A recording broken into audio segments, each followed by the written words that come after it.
بسم اللہ الرحمن الرحیم۔ ایک سوال ہم سے یہ پوچھا گیا ہے کہ جنابت کی حالت میں جو میں نے بنیان پہنا ہوا تھا،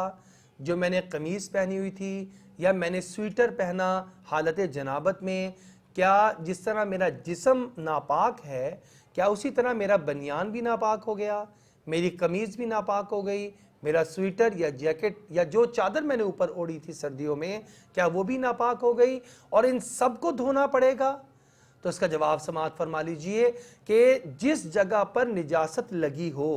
اس جگہ کو ناپاک سمجھا جائے گا، اور اتنی جگہ کو اگر آپ نے دھو لیا اور پاک کر لیا، مثلا شلوار پر اگر نجاست لگی ہے تو پوری شلوار ناپاک نہیں ہوئی، بلکہ صرف اتنا حصہ ناپاک ہوا ہے جتنے پر نجاست لگی ہوئی ہے۔ آپ نے جب اس کی جگہ کو دھو لیا 3 مرتبہ اچھے طریقے سے، تو اب یہ جگہ بھی پاک ہو گئی اور پوری کی پوری شلوار بھی پاک تھی، اور قمیص تو پہلے ہی ناپاک نہیں ہے۔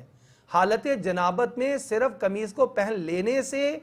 قمیض ناپاک نہیں ہو جائے گی، بنیان کو پہن لینے سے بنیان ناپاک نہیں ہو جائے گا، سویٹر پہن لینے سے سویٹر ناپاک نہیں ہو جائے گا۔ لہٰذا وہ تمام کپڑے جو آپ نے حالت جنابت میں استعمال کیے ہیں